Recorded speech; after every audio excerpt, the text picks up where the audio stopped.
கோட்சேவுக்கு சிலை வைக்க வேண்டும் என்று சொன்ன ஒருவரை கைது செய்வதற்கோ அல்லது அந்த அமைப்பை தடை செய்வதற்கோ ஏன் மத்திய அரசு தயாராக இல்லை? பெரியாருக்கு சிலை இருக்கு, ராமருக்கு மாலை போட்ட ஆளு. அப்ப பெரியாருக்கு ஏன் இங்கெல்லாம் செலவு வச்சிருக்கீங்கன்னு கேட்க முடியுமா? கோட்சே தேசபக்தர் இல்லன்னா யாரும் சொல்லிட்டு இருக்க முடியாது. என்ன காந்திய தேசபக்தரா? எங்க உங்களை நான் கொண்டா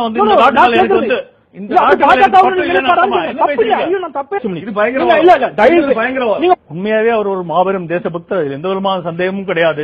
அவருடைய செயல் வேண்டுமென்றால் ஒரு குற்றமாக இருக்கலாம். ஆனால் ஒரு கொலை செய்பவரை நியாயப்படுத்துவார் தேசபக்தர் என்று சொல்வது என்பது அப்பட்டமான அயோக்கியத்தனம்.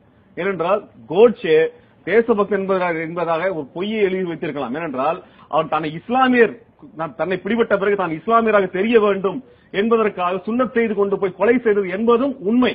ஆக அவர்கள் ஒரு இனப்படுகொலை செய்ய தயாராக இருந்தார்கள் என்கின்ற ஆவணங்கள் இருக்கின்றன. அது புத்தகமாகவும் வெளிவந்திருக்கிறது. RSSம் இந்து மகாசபையும் இதை மையமாக வைத்து ஒரு பெரிய கலவரத்தை நிகழ்த்தி இஸ்லாமியில் படுகொலை செய்ய வேண்டும் என்கின்ற ஒரு திட்டம் இருந்தது என்பதும் கைப்பற்றப்பட்டது என்பது வரலாற்று. ஆனால் பகிரங்கமாக தேசத்தந்தையை கொலை செய்தவரை தேசபக்தன் என்று சொல்லக்கூடிய அயோக்கியத்தனம் உலகத்தில் எங்குமே நடக்காது.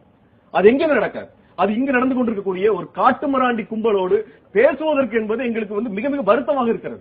இது நீங்க என்ன சொல்ற, கொலை எப்படி நியாயப்படுத்துவீங்க? கொலைகாரன் தான், அதுல எந்த மாற்று கருத்துமே இருக்க முடியாது. இன்னைக்கு சுபாஷ் சந்திர போஸ் தேசபக்தர் இல்லையா? சுபாஷ் சந்திர போஸை பற்றிய எந்த விவரங்களையும் சொல்ல மறுக்கின்ற அரசாங்கம். ஆனால் கோட்சே தேசபக்தனாக சொல்வதற்கும் அந்த தகவலை வெளிக்கொண்டு வருவதற்கும் இவ்வளவு முனைப்பு காட்டுகிறது என்றால் இது நாங்கள் நிஜமா அச்சப்படுகின்றோம். ஏனென்றால் நாளை இந்த கொலை தமிழர்களுக்கு நடக்கும் என்றால் அவரை சொன்னார், இனம் எல்லாம் கிடையாது அப்படிங்கிறது. ஆக இந்த கொலை எங்களுக்கும் நடக்கலாம் என்பதை நாங்கள் நிச்சயமாக அச்சப்படுகிறோம். ஏனென்றால் 3000 இஸ்லாமியர்கள் புலிகள் கொலை செய்யப்பட்டதை பற்றி பேசினார்கள். ஆனால் 3000 இஸ்லாமியர்கள் மோடியால் கொலை செய்யப்பட்ட குஜராத்தில் இருந்து தேர்ந்தெடுக்கப்பட்ட தமிழகம் மோடியை நிராகரித்து பிரதமராகுவதற்கு மோடிக்கு தகுதி இல்லை என்று தமிழக மக்கள் ஆணித்தரமாக சொல்லியிருக்கிறார்கள்.